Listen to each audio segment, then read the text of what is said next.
আসসালামু আলাইকুম। Blog with নাজুর চ্যানেলের পক্ষ থেকে সবাইকে স্বাগতম। আশা করি যে যেখানতে আমার এই ভিডিওটা দেখছেন সবাই ভালো আছেন। আমিও আলহামদুলিল্লাহ ভালো আছি। শীত মানি নতুন নতুন খাবারের আয়োজন, পিঠাপুলির আয়োজন, গরম গরম দুয়াউরা খিচুড়ি। খিচুড়ি বরাবর শীত গরম সবসময় আমার অনেক প্রিয় একটা খাবার। এই শীতের মৌসুমে যেহেতু সবজির সমাহার, তাই ভাবলাম যে সবজি দিয়ে একটা খিচুড়ি তৈরি করে ফেলি।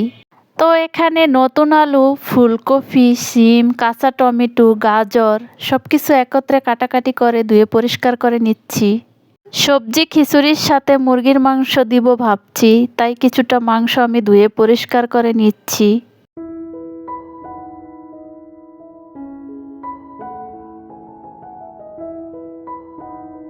খিচুড়ি রান্না অতি সহজ। চাউল আর ডাল সমান সমান নিলেই খিচুড়ি রান্না করা যায়। তো এখানে আমি 2 কাপ পোলাও চাউল নিচ্ছি, 1 কাপ মসুরের ডাল আর 1 কাপ মুগের ডাল। মুগের ডালটা আগে আমি ভেজে রেখে দিচ্ছিলাম, আর এখন পানি ঝরানোর জন্য চাউল ডাল একত্রে রেখে দিচ্ছি। এখানে মুরগির মাংস ধুয়ে নিচ্ছি, সবজি ধুয়ে পরিষ্কার করে নিচ্ছি, আর 2টা বক্সের মধ্যে আদা রসুন, আর এখানে হচ্ছে পেঁয়াজ, কাঁচামরিচ, টমেটো।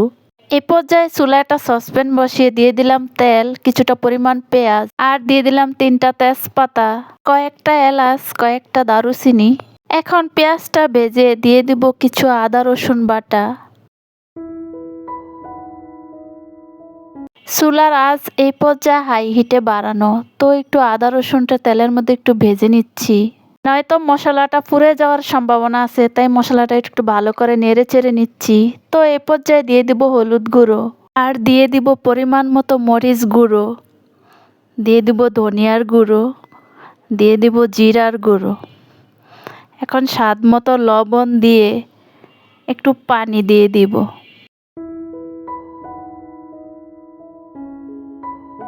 এই পর্যায়ে সবগুলো মশলা একত্রে করে নেড়ে চেড়ে বলক আসা পর্যন্ত অপেক্ষা করব।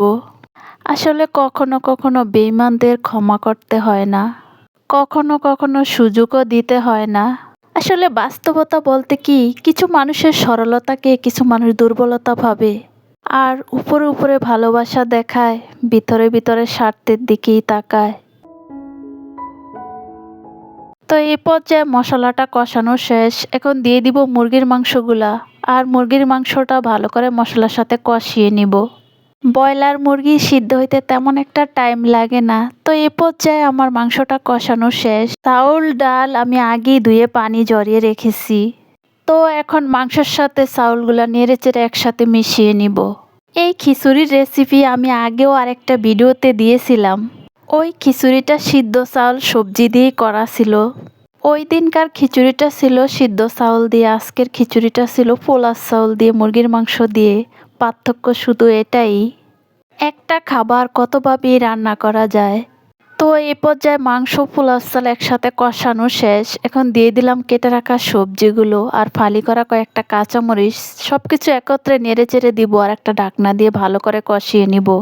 খিচুড়ির জন্য আমি অন্য একটা চুলায় গরম পানি বসিয়ে রেখেছি, চাইলে ঠান্ডা পানি দিয়েও করা যায়। এই পর্যায়ে চাল ডাল মুরগির মাংস সবজি একত্রে ভালো করে একটু নেড়ে চেড়ে দিব, উল্টে পাল্টে ভেজে নিব।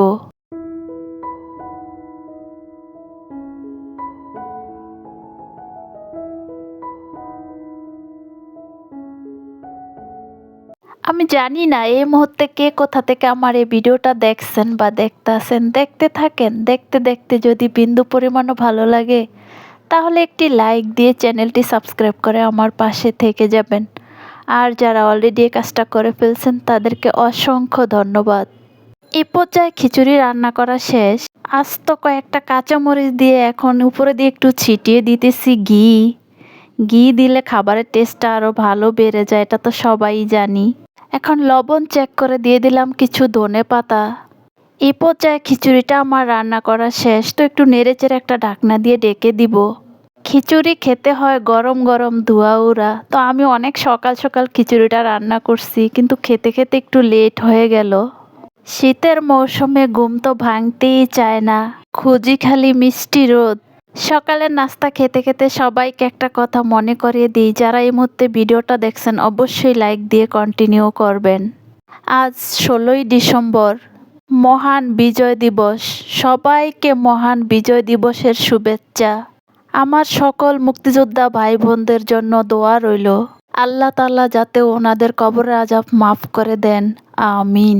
লাখো শহীদের রক্তের বিনিময়ে এত সুন্দর একটা বাংলাদেশ পেয়েছি আমরা। আমি গর্বিত আমার জন্ম বাংলাদেশে। এক সাগর রক্তের বিনিময়ে বাংলার স্বাধীনতা আনলে যারা, আমরা তোমাদের ভুলবো না, আমরা তোমাদের ভুলবো না। আসলে যদিও আমার গান সম্পর্কে তেমন কোনো আইডিয়া নাই, তাছাড়া আমার কোনো চর্চাও নাই, তো দেশাত্মবোধক একটু গান গাইলাম, ভালো লাগলো। আসলে দেওয়ালে দেওয়ালে এত সুন্দর আলপনা দেখেই আমি পুরা মুগ্ধ। আমার মনে হয় জীবনে গান পারে না বা গান গায় না এরকম মানুষ পৃথিবীতে কমই আছে, যদিও আমি তেমন পারি না। লাখো শহীদের রক্তের বিনিময়ে আজ আমরা একটা সোনার বাংলাদেশ পেয়েছি। আর এই জায়গাটা চিনে নেয় এমন কোনো মানুষ নাই, যেহেতু এটা বাংলাদেশের ঐতিহাসিক জাতীয় শহীদ মিনার। তো এখানে সকাল সকাল এসে অনেকটা সময় কাটালাম, কিছুটা কুয়াশায় ঢাকা মিষ্টি রোদ উপভোগ করলাম। আসলে বাসায় থাকলে বাইরের ভিউ, বাইরের ওয়েদার কিছুই উপভোগ করা যায় না।